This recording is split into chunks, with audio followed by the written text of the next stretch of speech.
नमस्ते दोस्तों, आपका स्वागत है फिल्म फैथम चैनल पर। आज हम बात करने वाले हैं नेटफ्लिक्स के सबसे डरावनी और रोमांचक सीरीज स्ट्रेंजर थिंग्स के चौथे सीजन के बारे में।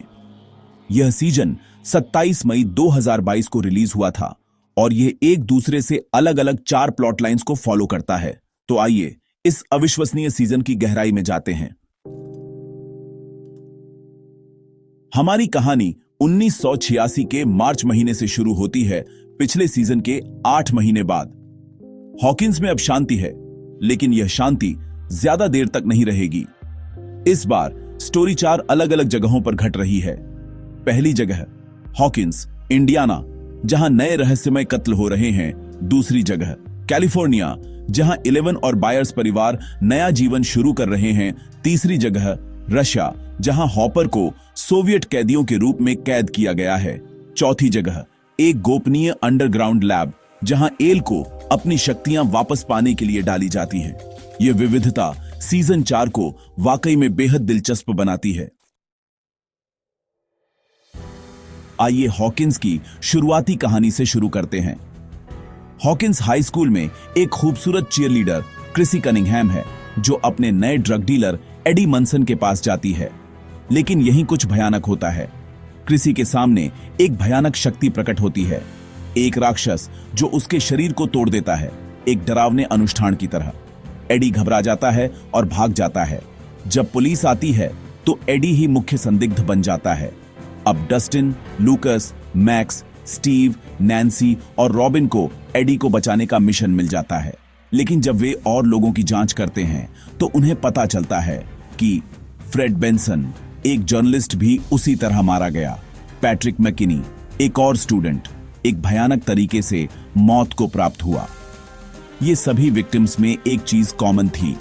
वे सभी दर्दनाक अतीत, ट्रॉमा और गिल्ट से जूझ रहे थे और उनकी मौत के पहले उन्हें टेरिफाइंग विजन्स दिखाई दिए थे। डस्टिन को एक शानदार आइडिया आता है। डंजन्स एंड ड्रैगन्स के प्रशंसक होने के नाते वह इस भयानक एंटिटी को एक नाम देता है, वेक्ना, D&D में एक शक्तिशाली सेना नायक के नाम पर। लेकिन यह कौन है और यह क्या चाहता है? वेक्ना का सच इतना ही भयानक है जितना वह दिखता है।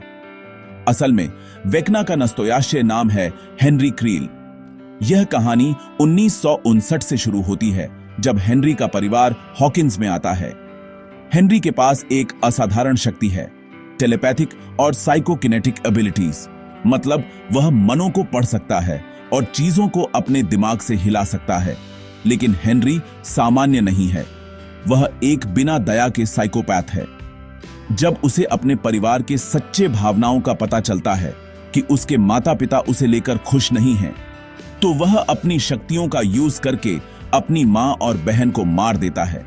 यह कार्य करने से वह इतना कमजोर हो जाता है कि एक कोमा में चला जाता है। जब वह उठता है तो सब सोचते हैं कि उसके पिता विक्टर ने यह किया है और हेनरी एक मेंटल हॉस्पिटल में भेज दिया जाता है। लेकिन फिर डॉक्टर मार्टिन ब्रेनर का प्रवेश होता है।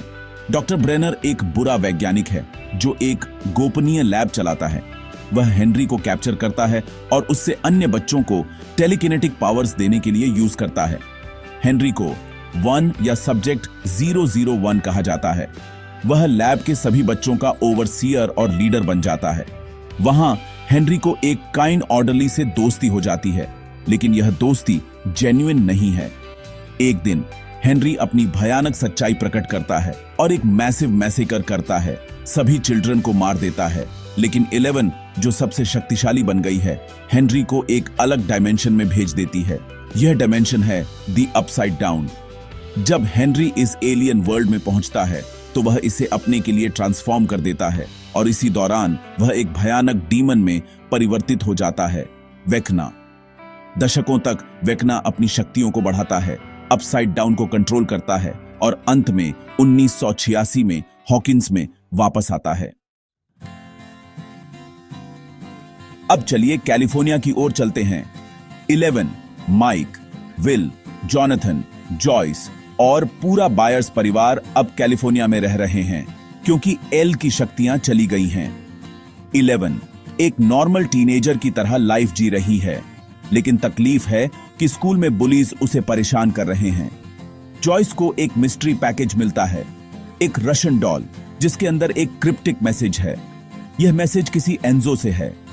जॉयस को शक है कि हॉपर अभी भी जिंदा है। अब जॉयस अपने दोस्त मरे को लेकर रशिया की ओर निकल जाती है हॉपर को बचाने के लिए, लेकिन 11 के लिए असली परीक्षा आ रही है। डॉक्टर ओवेंस, एक गवर्नमेंट ऑफिशियल, एल को एक अंडरग्राउंड बंकर में ले जाता है। यहां 11 को एक शॉक मिलता है। डॉक्टर मार्टिन ब्रेनर, जिसे पापा कहते हैं, वहां है। अपनी शक्तियां वापस पाने के लिए 11 को अपने बीते हुए दर्दनाक मेमोरीज का सामना करना पड़ता है। ये मेमोरीज उसे लैब में वापस ले जाती हैं, जहां वह अपने दोस्तों को मरते हुए देखती है। लेकिन इसी यात्रा में एल को सच्चाई का पता चलता है। वह ही हेनरी 1 को अपसाइड डाउन में भेजने वाली थी। इस रियलाइजेशन के साथ उसकी शक्तियां वापस आती हैं। रशिया के सीन में हमें हॉपर दिखता है। वह कमचाटका के एक सोवियत लेबर कैंप में कैद है। हॉपर एक अमेरिकन प्रिजनर है और अन्य कैदियों के साथ वह एक दुस्साहसिक काम कर रहे हैं। लेकिन यहां हॉरर का एक नया स्तर है। दी अपसाइड डाउन का एक हिस्सा यहां भी है। सोवियट्स ने एक कैप्चर्ड डेमोगॉर्गन को रख छोड़ा है और उन्हें लगता है कि यह उन्हें अपनी न्यूक्लियर पावर को बढ़ाने में मदद दे सकता है। जॉयस और मरे जब यूरी नामक एक हथियार तस्कर के साथ प्लेन में जाते हैं तो यह एक मजेदार लेकिन गंभीर यात्रा बन जाती है। वे आखिरकार हॉपर के पास पहुंचते हैं, लेकिन तब तक डेमोगॉर्गन्स पूरे कैंप में लूज हो गए हैं। हॉपर और मरे को इन क्रीचर्स से लड़ना पड़ता है और इस प्रोसेस में हम हॉपर की बैक स्टोरी भी सीखते हैं, कैसे एजेंट ऑरेंज ने उसके जीवन को बर्बाद किया था। हॉकिंस में वापस आते हैं, जहां सबसे भयानक मोमेंट आने वाला है। वेकना को एक और विक्टिम की जरूरत है। उसका चौथा विक्टिम मैक्स मेफील्ड। मैक्स के साथ वेकना का कनेक्शन गहरा है क्योंकि मैक्स बिल्कुल अकेली है, सैड है और अपने आप को दोषी महसूस कर रही है। जब वेकना उसे ट्रैप करता है तो मैक्स को एक हेलिश विजन दिखाई देता है और वह उसकी चपेट में आ जाती है। लेकिन यहां एक ब्यूटीफुल मोमेंट आता है। हॉकिंस के सभी हीरोज एक साथ आते हैं। Steve, Nancy, Robin, Dustin, Lucas, Eddie और अन्य। एक इनक्रेडिबल प्लान बनाया जाता है। नैन्सी, स्टीव और रॉबिन अपसाइड डाउन के वर्जन में जाते हैं वेकना को फिजिकली बर्न करने के लिए। डस्टिन और एडी गिटार बजाते हैं मेटालिका के मास्टर ऑफ पपेट्स को, जो डेमो बैट्स को अट्रैक्ट करता है। लूकस और मैक्स के फ्रेंड्स क्रील हाउस में मैक्स को प्रोटेक्ट करते हैं। 11 साइकिक पावर से लड़ता है, लेकिन वेकना मजबूत है। जब जेसन आता है, एक जिद्दी जॉक जो सोचता है कि हेलफायर क्लब एक सैटेनिक कल्ट है, वह मैक्स के वॉकमैन को तोड़ देता है। यह एक क्रिटिकल मोमेंट है। मैक्स अब डिफेंसलेस है और वेकना उसे लगभग किल कर देता है। लेकिन एल अपनी सभी शक्तियों का यूज करके मैक्स को वापस जीवन में लाती है। और सबसे tragic moment, Eddie Munson, metal loving hero, अपनी जान का बलिदान दे देता है। वह डेमोबैट से लड़ता है ताकि दूसरे बच गए सकें। उसकी हीरोइक डेथ सीजन 4 का सबसे इमोशनल और पावरफुल सीन है। हालांकि वेकना को सिवियरली डैमेज किया जाता है, लेकिन वह कंप्लीटली मारा नहीं जाता और मैक्स की ब्रीफ डेथ से एक चौथा गेट ओपन हो गया। अपसाइड डाउन को हॉकिंस में एक नए तरीके से प्रवेश देता है। तो यही स्ट्रेंजर थिंग्स सीजन 4 की अमेजिंग और ट्रैजिक दास्तान है। यह सीजन हमें कई इंपॉर्टेंट लेसन्स देता है। हमारे अतीत के ट्रॉमा हमें डिफाइन नहीं करते। दोस्ती और सैक्रिफाइस असली शक्ति है। सच्चा ईविल बहुत गहरा और कॉम्प्लेक्स हो सकता है। सीजन 4 का एंडिंग हमें एक क्लिफहैंगर पर छोड़ देता है। वेकना अभी जिंदा है। अपसाइड डाउन अब हॉकिंस को इन्फिल्ट्रेट करने लगा है। एल को अपनी शक्तियां वापस मिल गई हैं, लेकिन क्या यह काफी है? हॉपर वापस आ गया है, लेकिन नए थ्रेट्स सामने खड़े हैं। सीजन 5 जो अंतिम सीजन होगा, यह सभी सवालों के जवाब देगा। क्या 11 फाइनली वेकना को डिफीट कर सकती है? क्या हॉकिंस बचाया जा सकता है? क्या सभी हीरोज एक साथ सरवाइव कर सकते हैं? ये सब जवाब हमें सीजन 5 में मिलेंगे।